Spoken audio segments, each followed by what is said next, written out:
રાજ્યમાં આગામી 7 દિવસ મધ્યમ વરસાદની આગાહી છે। અમદાવાદમાં ગાજવીજ સાથે પડશે વરસાદ। 40 થી 50 કિલોમીટર પ્રતિ કલાકની ઝડપે પવન ફૂંકાશે।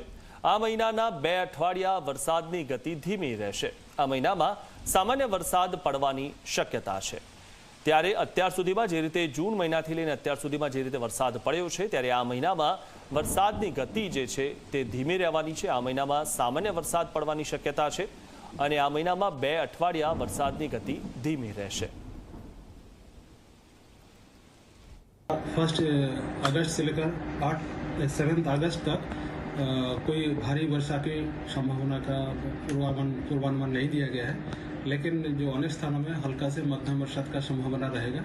और अहमदाबाद और आसपास क्षेत्रों के लिए आज हल्का से मध्यम वर्षा का पूर्वानुमान है थंडर शावर के साथ।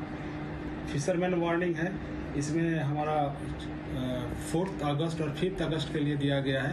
स्क्वेलिंग वेदर के साथ 40 to 50 किलोमीटर प्रति घंटा जो हवा का गति रहेगा, उसमें गास्टिंग रहेगा 60 किलोमीटर प्रति घंटा में।